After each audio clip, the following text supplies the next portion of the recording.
Are you thinking about going gray? Well, today we're going to be discussing deciding to go gray and some of the factors that play a role in this decision process. I also want to provide a tip on making this transition a little bit easier. So if that sounds like something that you're interested in, then please keep watching.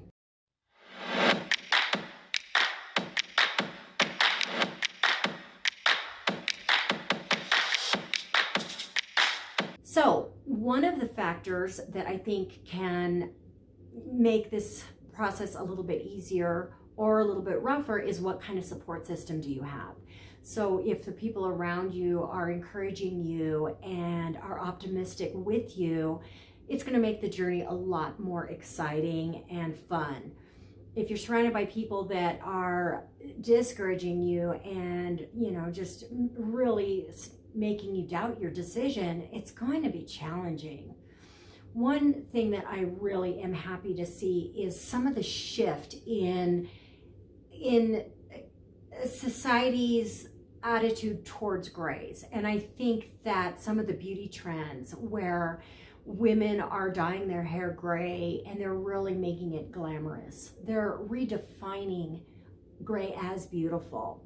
And so I think that's really helping this turn into more of a movement.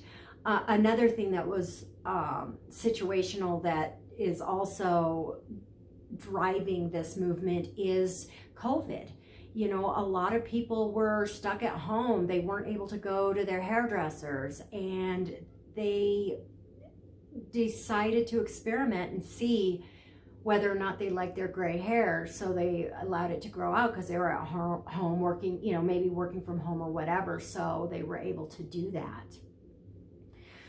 So you see a lot more of support systems sprouting up on the internet. And if you're interested in hearing about some of these groups, or you would like to find one and need some help, please leave a comment below. I'd be happy to help you find one. I think I belong to 4 now. So it's women helping and support other women during this journey, and they're doing it together. So if you have questions, or you want to share your experience, or if you need help with a problem that you're having, a lot of women are going through the same exact thing as you are. So it could really be very, very helpful. Another stumbling block is, what is your attitude about it? Are you excited about going gray? How do you feel about going gray? So I personally think gray hair is beautiful, and I'm excited about it. I'm excited to see how it comes in.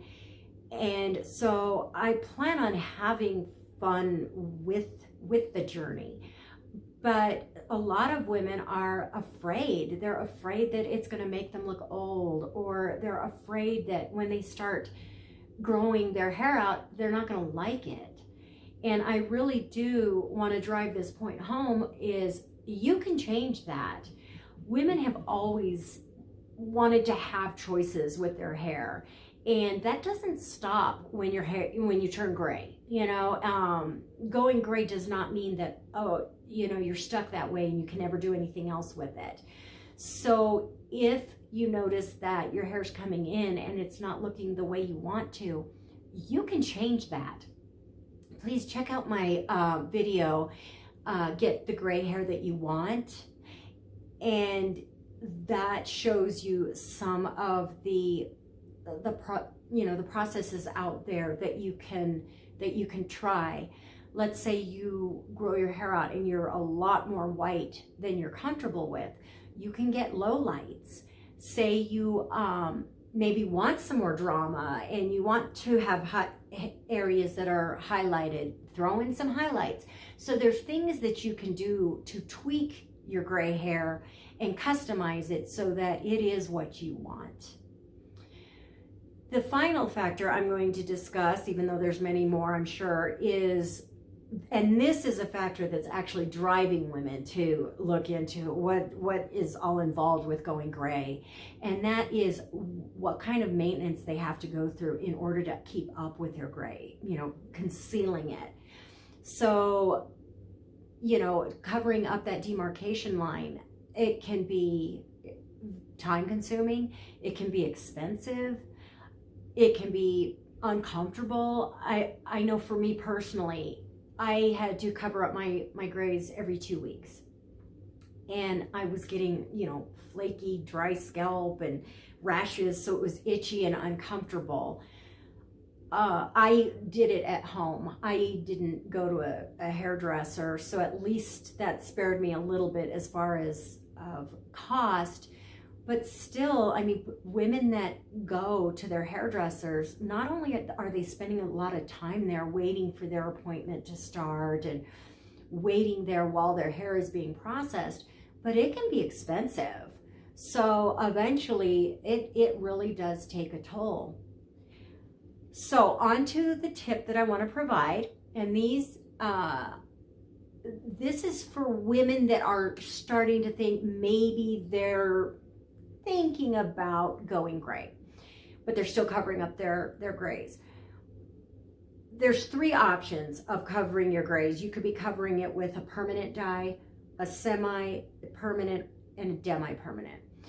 Permanent is exactly how it sounds. It's a permanent solution. And so once you dye that hair, it's dyed. So when you grow it out, you've got the gray hair, and then you've got a very, very strong line of demarcation of the colored part. Semi and demi permanent dyes are actually temporary. And so semi-permanent washes out the quickest. So what it does is it lies on your hair, and with each wash, it lifts off. Demi-permanent lasts a little bit longer, and you'll get more washes out of it, but it does use a developer, so it does lift your hair a bit, and so there is a little bit more damage involved. My suggestion is for the women that are using permanent dye solution and they are thinking about going gray eventually. I would suggest switching to one of the other options.